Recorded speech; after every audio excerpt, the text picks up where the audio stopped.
Ladies and gentlemen, I want to read you a very important article on Alvin Bragg, the Manhattan District Attorney, that might very well face indictment himself.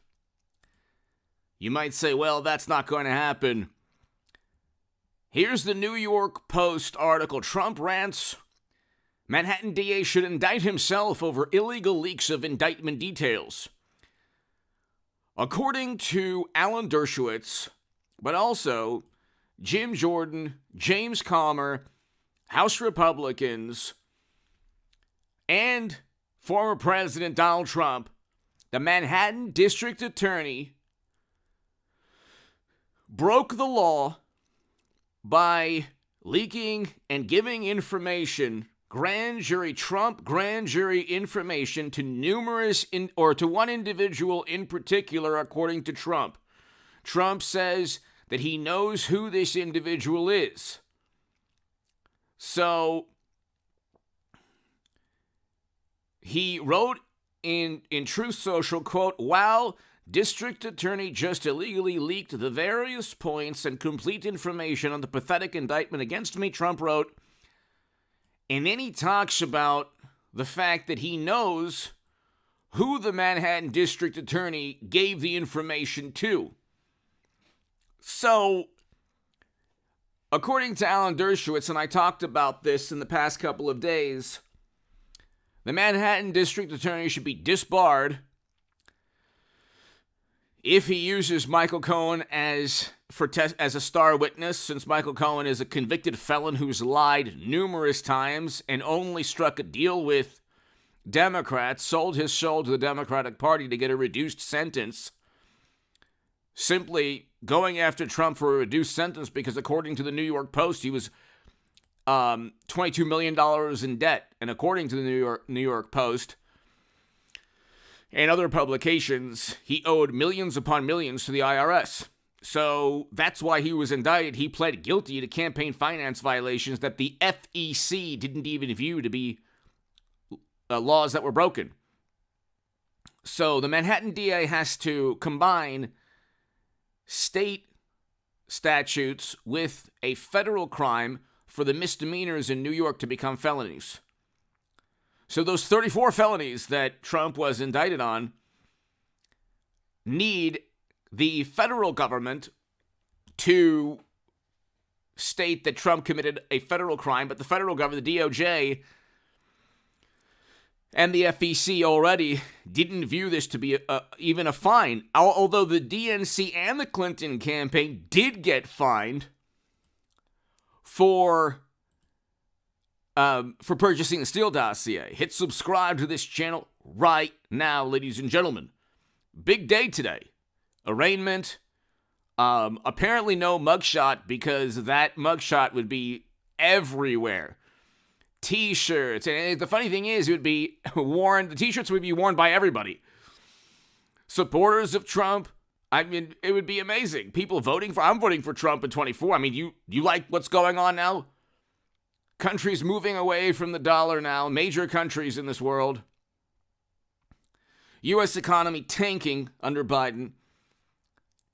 Foreign policy catastrophe. We didn't have this with Trump. It makes you wonder, like, what is it they despise Trump about? Oh, he didn't unify people. He's a menace to democracy. These are all allegations or accusations or critiques of Trump infused with morally superior liberal sensibilities in very vague and ambiguous grievances against this man.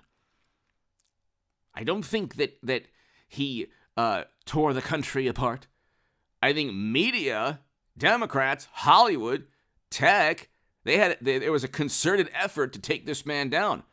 A big part of anyone's public image, okay, especially in politics, is media coverage, which is why they're never Trumpers. That's the reason that Kinzinger and Cheney, both of whom voted over 90% of the time for Trump, that's the reason that they turned against Trump. And foreign policy. They don't care about ending endless wars. Trump wants to end endless military conflict. That's why it's a moral imperative to have voted for Trump. And if you say that's not true, invasion in Europe under Biden, not under Trump. End of no debate there. No debate at all. Unless you know nothing about foreign policy, you're like, what? It's like, nah, there's no debate. You had European leaders trying to who gave more of an effort to find a peace deal or negotiate settlement before the hostilities a year ago. Anyway, and hit subscribe to this channel to read it by writing in the Hill, the Huffington Post, Salon, the Jerusalem Post, the Federalist, other publications. Go to hagoodman.com. To my new Patreons, thank you so much. Your support is so greatly appreciated. And the super thanks below, thank you. If the Manhattan DA spoke to anyone in the media, Jim Jordan, James Comer, in Congress, in the House Judiciary, and House Oversight Committees, especially the House Oversight Committee, will find out. If the Manhattan DA and other prosecutors spoke to any Democrat, the House Judiciary and Republicans in the House will find out.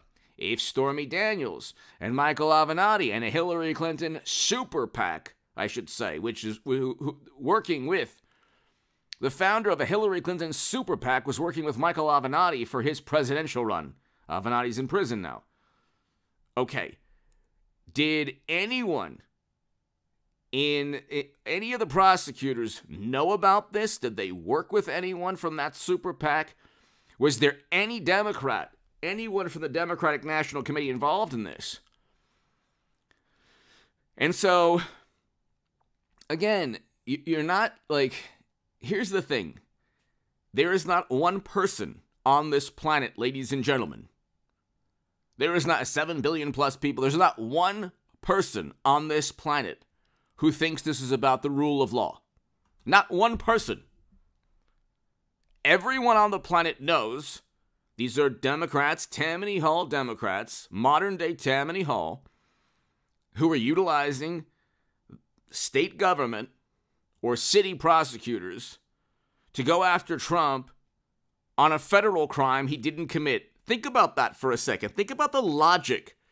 The federal government, through the FEC, is charged with deciding whether or not somebody committed a federal crime, a campaign finance violation. Think about that for a second. The federal government is in charge of indicting anybody on federal statutes. And so so then the state, suddenly have a city attorney, Manhattan district attorney, saying that Trump committed a federal crime, even though the FEC didn't view it to be a crime at all. It was a 2006 possible affair that hasn't even been proven, although I do think he had the affair, but it hasn't been proven. And it's been denied by both Michael Cohen and Stormy Daniels numerous times. So where is, for the 34 felonies to be state felonies in New York, you have to have a federal crime. Where is the federal crime? The FEC did not. So you have Hunter with a litany of serious violations and felonies, okay? Hunter Biden, his laptop is like the Pandora's box of endless crimes. And that's just not my opinion. That's the New York Post, Daily Mail, Chuck Schumer, Chuck Grassley, and they're definitely not Chuck Schumer, Chuck Grassley. Ted Cruz accused Hunter of summarizing or repackaging or rewriting classified data. Ted Cruz. You have a whole bunch of Republicans. Ron Johnson, Rand Paul, James Comer. Like I said, Chuck Grassley.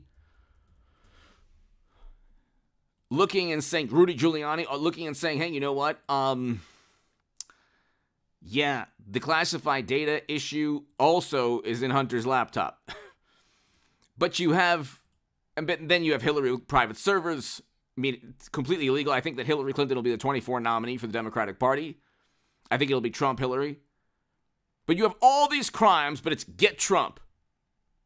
And that pressure possibly forced the DA to commit a crime in leaking the information? Give me your thoughts. Thank you. I'll be back today.